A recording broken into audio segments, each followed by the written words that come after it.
Muy buenas tardes. Son las 12:05 pasadas y comenzamos la rueda de prensa de los responsables técnicos tras la reunión del Comité de Gestión Técnica de cada mañana con el presidente del Gobierno y los ministros competentes. Están con ustedes Fernando Simón, el director del Centro de Coordinación de Alertas y Emergencias Sanitarias, María José Rayo, la secretaria general del Ministerio de Transportes, el jefe del Estado Mayor de la Defensa del Ministerio de Defensa, general Miguel Villarroya.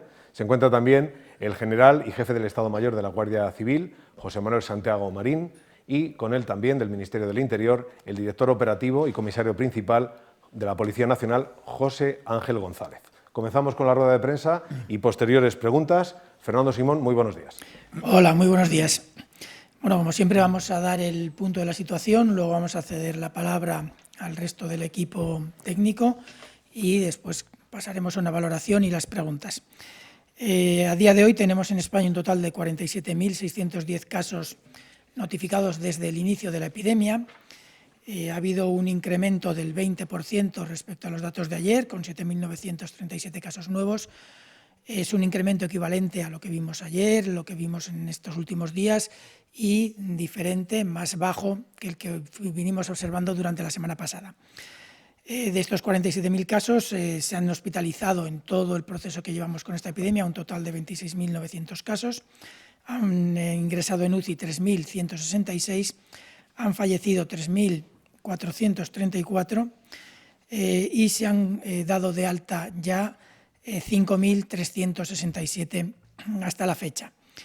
Estos incrementos que hemos observado del 20% son variables en las diferentes comunidades autónomas, pero la evolución de la epidemia, en la que vamos progresivamente acercándonos al pico de transmisión, no va parejo con la sobrecarga sobre los sistemas hospitalarios asistenciales, en los que, como saben, una vez que se tiene síntomas se tarda unos días en ir al hospital y posteriormente a cuidados intensivos en caso de que sea esta circunstancia.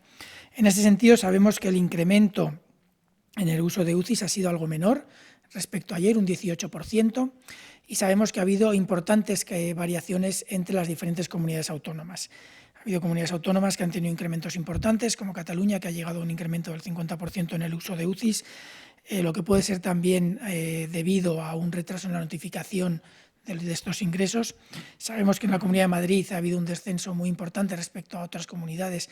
El incremento ha sido únicamente del 7% en el incremento de hospitalizados. En Cataluña era también sobre hospitalizados. En Madrid ha sido de un 7%. No sabemos si habrá algún retraso en la notificación de este cambio de estatus de caso confirmado a hospitalizado.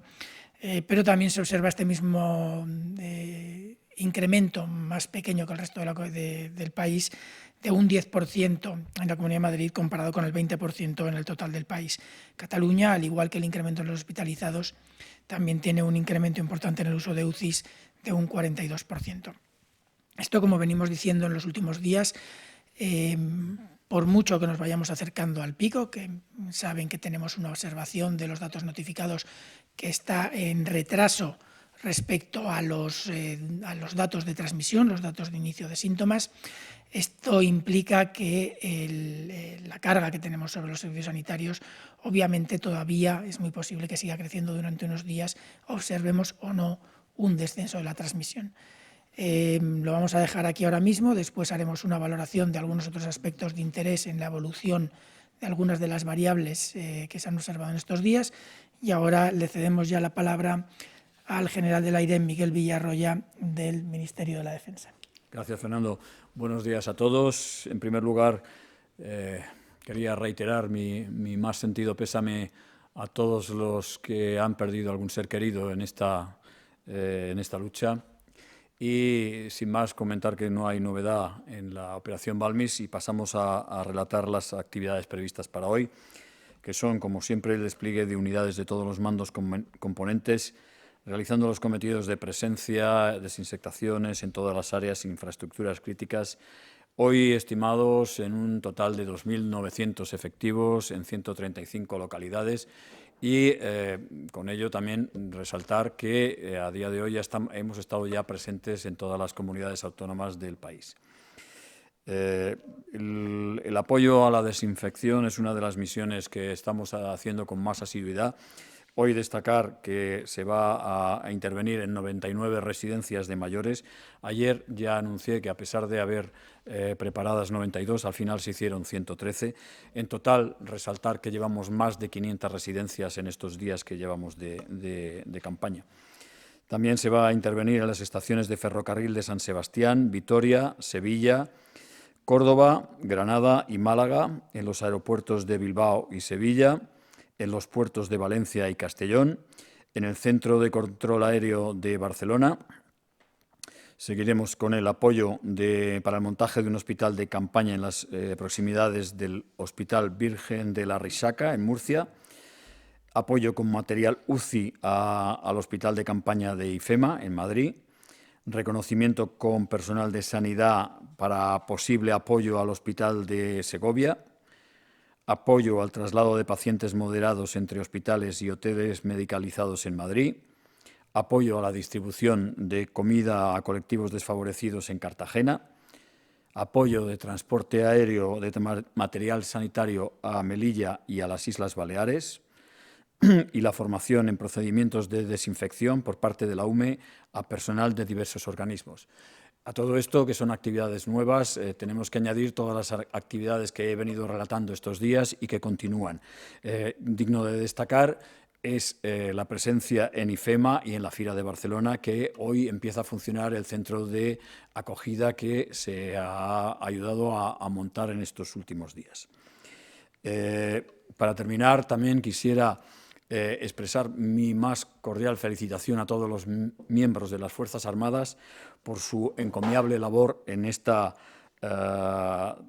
trabajo para contribuir a la seguridad de todos los españoles, así como también quiero expresar mi enorme gratitud a todos los colectivos que están en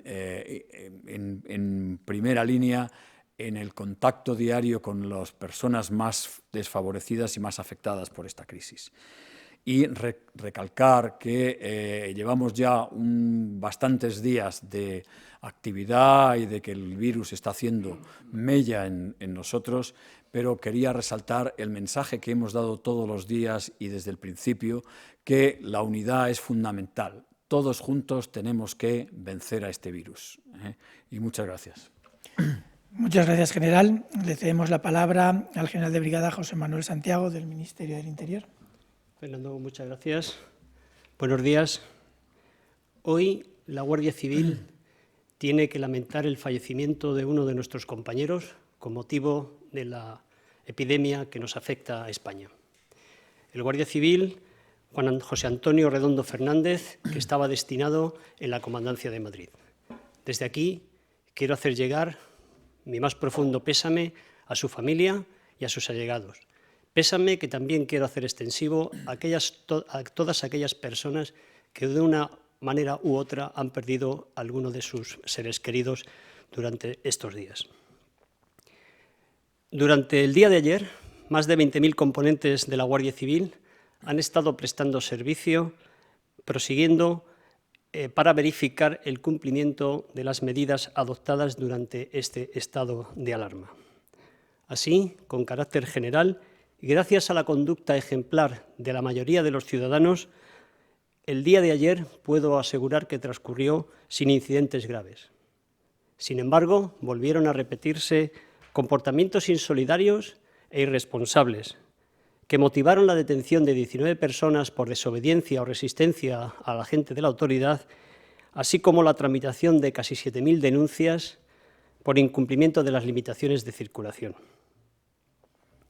Por lo que respecta a los cometidos orientados a garantizar el funcionamiento de los servicios esenciales, que están relacionados con el apoyo a la sanidad y a la producción, el transporte y la distribución de los productos básicos, me gustaría resaltar que en el día de ayer la Guardia Civil dedicó a más de 1.400 componentes a estos cometidos. Así, por ejemplo, en el puerto de Melilla se está procediendo a apoyar al abastecimiento de la ciudad con 60 camiones de gran tonelaje que trajeron mercancías en la última semana. También la Guardia Civil sigue prestando apoyos a los traslados de las personas afectadas o que pudieran estarlo por el COVID-19. En la Comunidad de Madrid, a modo de ejemplo, acompañamos a distintos centros hospitalarios los transportes realizados desde el Hospital Universitario de Fuenlabrada y desde el Hospital Severo Ochoa de Leganés. O también, en la provincia de Cádiz, el traslado de 27 ancianos desde una residencia a otra, ancianos que habían resultado afectados por el COVID. Aunque somos conscientes de que nuestra acción pueda ser una gota de agua en el océano, todos sabemos que el océano sería un poco menos sin esa gota. Por ello, la Guardia Civil, a solicitud de distintas autoridades sanitarias, ha colaborado en labores de desinfección en el Centro de Atención Primaria en la isla de Ibiza o también en un polideportivo en la isla de Menorca. En este último se va a establecer un taller de fabricación de vestuario de protección sanitaria. Así, también quiero remarcar en este momento el que componentes de la Unidad de Acción Rápida de la Guardia Civil han montado instalaciones en La Rioja para un centro de diagnóstico móvil con el fin de proceder a una detección precoz del COVID-19. Por último, en estos días, el empleo de Internet y las redes sociales están adquiriendo mucha importancia, mayor importancia de la habitual, fundamentalmente por la potenciación del teletrabajo, de la necesidad de información, de la realización de compras o simplemente por el contacto con familiares y amigos. Por ello, nuestros especialistas en la delincuencia informática están prestando una especial atención en esta materia. Fruto de estas investigaciones, ha sido posible bloquear una página web www.donacionescoronavirus.es que estaba dedicada a una posible estafa a través de esta página. Estaban pidiendo transferencias bancarias de hasta 1.000 euros para luchar contra el COVID.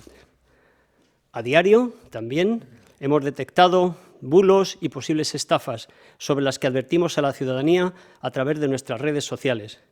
Y seguiremos insistiendo en ello para que las personas no se vean afectadas.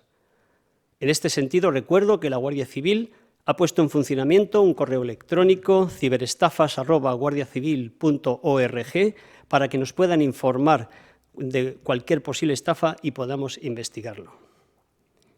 Llegado este momento también quisiera destacar el excelente trabajo que están desempeñando los cuerpos de policía local en toda España y en especial aquellos con los que compartimos en 1.500 municipios de España misiones comunes. Muchas gracias, compañeros.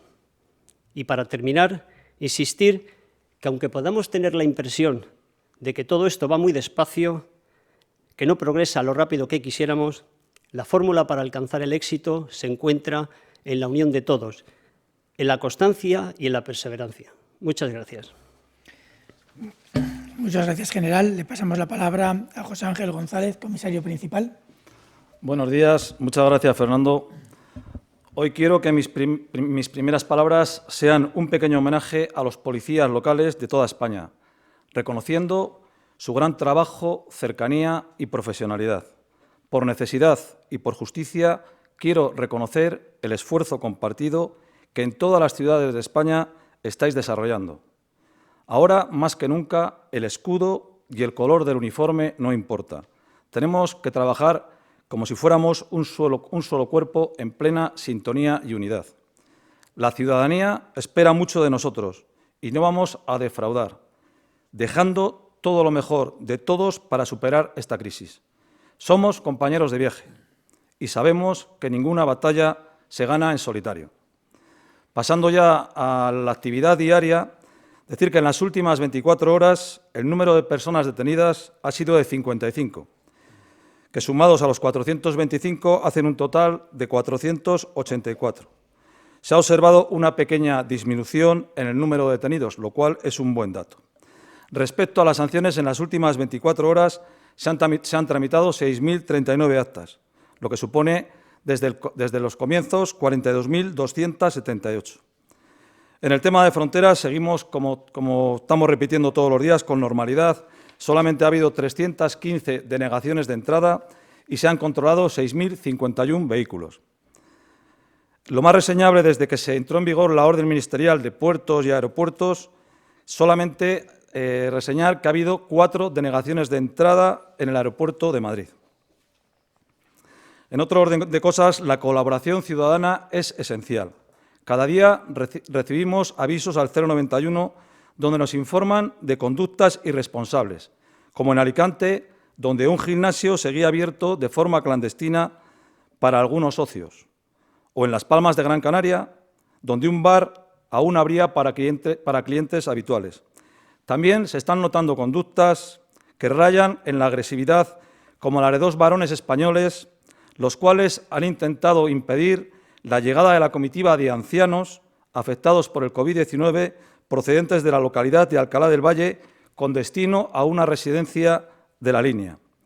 Se significa que en las redes sociales se ve un vídeo de uno de los detenidos dirigiéndose a la ciudadanía con la frase «Vamos, refuerzos, vamos a impedir que llegue el autobús». Posteriormente a este incidente, varias personas han lanzado varios artefactos incendiarios contra los vehículos de la Policía Nacional que patrullaban por la línea, no resultando alcanzados, llegando a causar daños a vehículos que se encontraban estacionados en las inmediaciones, no resultando lesionada ninguna persona. Ustedes saben que la lucha contra el virus es cosa de todos. Cada uno de nosotros tenemos una parte de responsabilidad, unos deberes que cumplir si queremos dar la vuelta a esta situación que nos ha tocado vivir, todos desde el primero hasta el último. Ahora bien, si la lucha es tarea de todos, la localización de infractores, irresponsables o insolidarios nos lo tienen que dejar a nosotros. Es una responsabilidad nuestra, de la Policía Nacional. Si observan cualquier conducta contraria a lo establecido en el Real Decreto, no intervengan.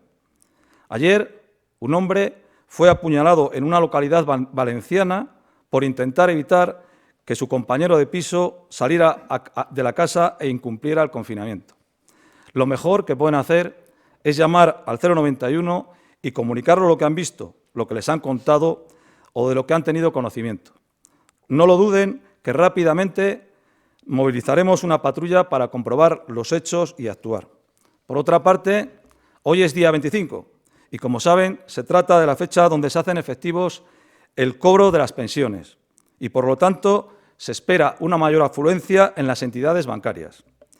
Quería mandar un mensaje de tranquilidad a todos los pensionistas, que ya podrán acudir hasta su sucursal con normalidad, eso sí, manteniendo las condiciones dictadas en el Real Decreto, es decir, de forma individual, excepto personas dependientes, y manteniendo las distancias mínimas para evitar contagios. La Policía Nacional tiene una especial relación con el sector bancario a través de un canal de comunicación llamado Red Azul. Sabemos que algunas entidades han puesto facilidades para adelantar cobros o realizarlo online, con el fin de no acudir a la oficina, si no es necesario. Pero, en el caso de querer tramitarlo de forma presencial, lo podrán realizar con normalidad, con esas medidas antes mencionadas. Sobre este tema, quería realizar una recomendación. Saben ustedes, como decía el otro día, que la delincuencia no descansa y que aprovecha cualquier situación para actuar. La Policía Nacional viene estableciendo un dispositivo especial en estas fechas para evitar el hurto o el robo de la pensión a los mayores. Y aunque estemos en emergencia sanitaria y muchos agentes estén dedicados a la lucha contra el virus, no vamos a descuidar nuestros deberes. Desconfíen de personas que se les acerquen y que con cualquier pretexto pretendan entablar conversación con ustedes. Pueden ser víctima de un delito como el denominado hurto amoroso. Por último, quiero pedirles que confíen en nuestra experiencia y en nuestra responsabilidad, en el desempeño del trabajo diario. Somos un gran equipo, un equipo estructurado, organizado y disciplinado, en el que prevalece por encima de todo la consecución del objetivo común de superar esta crisis, garantizando la seguridad y la salud a la ciudadanía. Muchas gracias. Muchas gracias, comisario. Le cedemos la palabra a María José Rayo, secretaria general de Transportes y Movilidad. Muchas gracias, Fernando. Buenos días. La movilidad en el día de ayer se ha mantenido en línea de los días anteriores. En los servicios de cercanías la utilización fue en torno a un 90% inferior a la de un día habitual, es decir, en torno a una utilización de un 10%. Esta mañana la hora punta se ha desarrollado con normalidad. Se ha identificado alguna línea de Rodalies de Cataluña que se va a reforzar mañana para evitar aglomeraciones, pero el funcionamiento ha sido con total normalidad. En los servicios de larga distancia ferroviarios, incluyendo la alta velocidad, también mantenemos las cifras de días anteriores, en torno a un 5% de utilización. Y en el caso de los viajes en autobús de larga distancia, estamos ya en un nivel de reducción respecto a lo que viene siendo un día normal de un 93%. En el transporte aéreo, ayer en la red de los aeropuertos de AENA, el número de operaciones se ha reducido en cerca del 90% respecto a un día equivalente del año pasado. Ayer se celebró, además, una conferencia sectorial de transportes con todos los consejeros autonómicos y todas las comunidades autónomas informaron del nivel de utilización de los servicios de transporte de su competencia, estando más o menos en el mismo entorno de utilización, es decir, con reducciones del entorno del 90% respecto a fechas equivalentes del año pasado. Por otra parte, informar de que hoy se han publicado en el Boletín Oficial del Estado 3 órdenes ministeriales que vienen a completar el marco normativo durante este periodo de alarma. En la primera de ellas se prorroga de alguna manera la prohibición de vuelos desde Italia, marcando una serie de excepciones, vuelos de Estado, vuelos médicos y también aquellos vuelos que sean para la repatriación de españoles que se encuentren allí. Además, se habilita a la Dirección General de Aviación Civil a la adjudicación de servicios de transporte aéreo entre las Islas Canarias, dado que, debido a la baja utilización de estos servicios, corrían el riesgo de dejar de prestarse. Y, en tercer lugar, se aclara una cuestión que estaba siendo objeto de muchas dudas. Y lo que se dice es que para todo el transporte relacionado con actividades autorizadas en el Real Decreto en el que se establece el estado de alarma, podrán viajar en vehículos de hasta 9 plazas, hasta una persona por cada fila de asientos. De manera que en un vehículo privado podrán viajar 2 personas siempre que vayan una adelante y una atrás, siempre que sea para las actividades autorizadas en el Real Decreto, no para uso de ocio o cualquier otro uso. La otra orden ministerial hace referencia a establecimientos hoteleros de alojamientos que han sido declarados servicios esenciales y que se mantendrán abiertos para su utilización por aquellas personas que prestan servicios esenciales, como son el mantenimiento de infraestructuras, la asistencia sanitaria, el transporte de mercancías o de pasajeros, el abastecimiento, el uso por parte de las fuerzas y cuerpos de seguridad del Estado, etc. De esta manera, en estos alojamientos, que se incluyen como anexo a la orden ministerial, se encontrarán abiertos. En los mismos también se podrán abiertos para estas personas, no para el uso del público en general. También se podrán dar labores de restauración a los alojados o a los transportistas que circulen cerca de los mismos. La tercera orden ministerial, de un ámbito mucho más acotado, prorroga la vigencia de las habilitaciones para el transporte de animales vivos y flexibiliza los tiempos de conducción y descanso. Ya he hecho mención a que en el día de ayer tuvo lugar una conferencia sectorial de transportes y desde el Ministerio agradecer la excelente colaboración de todas las comunidades autónomas en la coordinación que estamos llevando a cabo en toda la actividad del transporte. Por otra parte, indicar también que la Comisión Europea, y tras un intenso trabajo de muchos países y desde luego entre ellos España, aprobó ayer unas directrices para el establecimiento en el conjunto de países de la Unión de lo que llaman Green Lanes, carriles verdes, que puedan facilitar el paso de fronteras del transporte de mercancías de manera que no se obstaculice este servicio tan esencial para el abastecimiento. Por otra parte, informar que hoy se ha puesto en marcha en la página del Ministerio de Transportes, Movilidad y Agenda Urbana un apartado de preguntas y respuestas respecto al transporte durante el periodo de alarma que pueden consultar para las dudas que puedan tener. Durante todo este tiempo se han ido respondiendo a decenas de preguntas, pero lo que se ha considerado que sería útil tanto para la ciudadanía como para los profesionales era aglutinar aquellas que con mayor frecuencia se realizan y presentarlas para mayor difusión. Y esto es todo por parte del Ministerio de Transportes, Movilidad y Agenda Urbana. Muchas gracias. Muchas gracias a ti, María José. Bueno, y ahora vamos a hacer una pequeña valoración de algunos aspectos relacionados con la información epidemiológica que tenemos y la implementación de las recomendaciones para restringir los contactos de riesgo que se han ido implementando en las diferentes áreas. El objetivo de todas las medidas que se han planteado, como saben todos los ciudadanos, es obviamente reducir los contactos de riesgo, los contactos en los que puede haber transmisión de alguna manera del virus de unas personas a otras y que pueden luego generar casos graves que se hospitalizarán, algunos puede que vayan a la UCI y desgraciadamente algunos pueden fallecer. Ese objetivo, de acuerdo a las cifras que tenemos ahora mismo sobre la mesa, que nos proporcionan los diferentes expertos que están con nosotros en este grupo técnico, parece que se ha conseguido. Tenemos una movilidad muy reducida, a alrededor del 5 o 10% de lo habitual en un día equivalente del año anterior, lo que implica una reducción muy importante de contactos.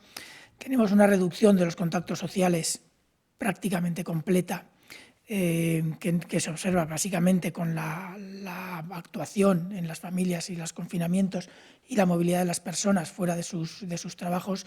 Tenemos una importante parte del trabajo que se realiza desde casa con teletrabajo y en otros, aunque se sigue manteniendo a los profesionales en sus trabajos, se han establecido medidas para reducir los riesgos de contacto. Es cierto que todavía no es al 100%, pero habría que valorar si es necesario que sea del 100%. El caso es que se ha conseguido ese control de los contactos de riesgo de forma importante y esto nos lleva hacia digamos, suavizado de la curva, que posiblemente estemos o en el pico o ya yendo hacia abajo. Una vez conseguido esto, nos quedan todavía algunos aspectos que tenemos que valorar. Todavía tenemos que entender que el riesgo no está solo fuera. Tenemos que entender que si una persona dentro de nuestras casas inicia síntomas, tiene obviamente que separarse del resto de la unidad familiar, tiene que tratar de hacerse un aislamiento interno dentro de una sola habitación y seguir las medidas que se proponen en el Ministerio de Sanidad, en la página web del Ministerio de Sanidad. Es igual de importante que evitar los contactos de riesgo con personas sintomáticas fuera del domicilio. Yo creo que eso tiene que calar en la población. No sirve de mucho el evitar la movilidad interna y luego si alguna persona del núcleo familiar con síntomas entra, facilitar el intercambio del virus dentro de las propias familias. Por lo tanto, tenemos que tener cuidado desde ese punto de vista y yo creo que es uno de los mensajes que tenemos que ir recalcando en los próximos días. Y luego, a medida que nos vamos acercando al pico o incluso que lo vamos superando, también tenemos que empezar a pasar el foco a otra área.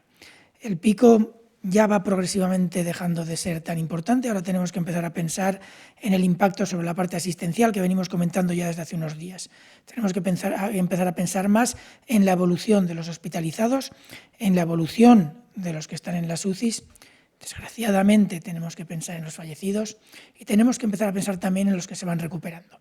En ese sentido, si me ponen unos gráficos que tenemos, en este gráfico se puede observar la evolución de los nuevos hospitalizados y el incremento respecto al día anterior.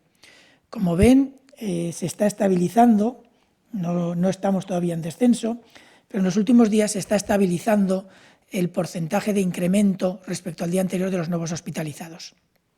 Esto viene obviamente asociado a la estabilización o reducción en el incremento de nuevos casos diarios. Esto es importante.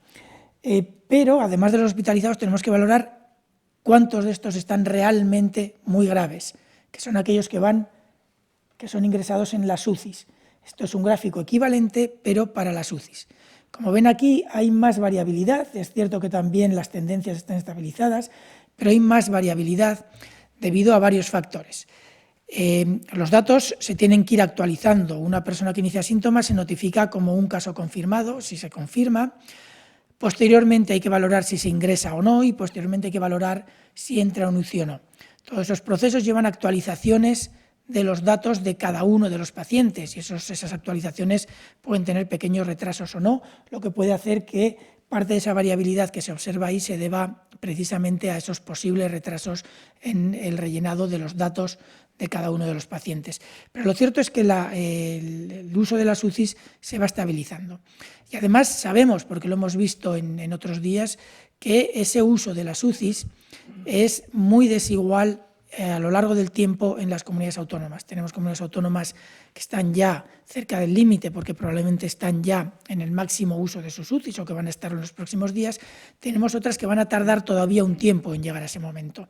Eso, como hemos dicho en varias ocasiones, permite el uso de servicios y el apoyo de los recursos de unas comunidades a otras para permitir un manejo de la forma más eficaz de los pacientes ingresados en unidades de cuidados intensivos. Esto favorece, obviamente, esos mecanismos de solidaridad entre comunidades autónomas, pero sí que es cierto que cuanto más consigamos doblegar la curva, como venimos diciendo desde hace ya muchos días, más fácil será que la distancia entre las necesidades altas de una comunidad y otra sea mayor y, por lo tanto, más fácil sea ese trasvase de recursos de unas comunidades a otras. Por último, tenemos un tercer gráfico en el que vemos la evolución de los fallecidos. Obviamente este es el más duro. El número de fallecidos en España es ya de 3.166, no es un número bajo, obviamente. Es cierto que es muy desigual entre comunidades autónomas. Esto se debe, como hemos dicho en varias ocasiones, a diferencias entre los grupos afectados. Hay grupos de más edad en unas comunidades que en otras, hay grupos más afectados de riesgo en unas comunidades que en otras, y esto obviamente tiene implicaciones en la letalidad diferencial que estamos observando en diferentes comunidades autónomas. Pero como se observaba en el gráfico, sí que vemos que el incremento diario de esos fallecidos se ha estabilizado, lo que implica probablemente que estamos no muy lejos de ese pico nacional. Fernando Simón, si me permites, Sí. te querría rogar una cosa. Tú estás acostumbrado a ver gráficos. Y mucha gente verá que, por ejemplo, en el día 14 hay un pico muy alto y luego se estabiliza. Para quienes pueden estar acostumbrados a ver gráficos, comprenden lo que está ocurriendo, pero ¿puedes explicarnos exactamente qué significa esos picos ese día y qué significa que se estabilice la curva hoy cuando hay muchos más casos positivos y muchos más fallecidos? Sí, de hecho la de fallecidos es probablemente la serie de datos más estable que tenemos. Saben que las otras están sujetas a casos leves que pueden notificarse o no, pueden estar sujetas a retrasos. Los fallecidos nos llegan con más retraso, obviamente, pero es mucho más estable. Los datos que tenemos de fallecidos están afectados por varios factores. Uno de ellos, lo hemos comentado muchas veces, es la edad de los pacientes. Cuando tenemos momentos en los que hay una entrada del virus en residencias de mayores, por ejemplo, obviamente la letalidad va a subir mucho, y cuando tenemos muy pocos casos de fallecidos al inicio de las curvas, cualquier incremento pequeño en fallecidos puede implicar un incremento porcentual muy grande. Pasar de un fallecido a 2 es un incremento del 100%. Pasar de 100 fallecidos a 150, son 50 comparado con 1, es un incremento del 50%. Eso es lo que observamos en la curva. Si ven, los números de fallecidos son crecientes, pero el incremento porcentual respecto al día anterior, que se ve en la línea gris que está marcada sobre las barras rojas, se ha bajado y se ha estabilizado. Está ahora mismo en torno al 21-22% de incremento respecto al día anterior. Esta estabilización probablemente está asociada a un acercamiento progresivo al pico de la curva, pero como sabemos que los fallecidos aparecen con un retraso importante respecto a la fecha de inicio de síntomas, tenemos que tener mucho cuidado a la hora de interpretar en concreto este dato para esta curva de fallecidos. Las otras, las de nuevos casos o la de casos ingresados en UCI, sí que están más próximas a la realidad de transmisión que esta. En todo caso, día a día iremos tratando de explicar con más detalle algunas de estas curvas, porque además entiendo que pueden suscitar preguntas entre los periodistas que también trataremos de responder. Dicho esto, los dos mensajes que quería lanzar con esta información, uno, yo creo que es claro, que lo he comentado hace un momento, estamos controlando la transmisión, estamos controlando los contactos de riesgo, pero tenemos que tener cuidado con uno que nos queda todavía por controlar mejor, que son los contactos intradomiciliarios cuando una persona aparece con sintomatología. Obviamente, dentro de las casas hay que tener mecanismos para que esta persona no suponga un riesgo para el resto de los familiares. Y el otro mensaje claro es que a medida que nos vamos acercando al pico o incluso al inicio del descenso, el interés empieza a pasar a la parte básicamente asistencial, hospitalizados, UCIs, los fallecidos obviamente, que son los que a partir de ese momento van a empezar a marcar la presión sobre el sistema. Comenzamos las preguntas, si les parece. Esto era una explicación que yo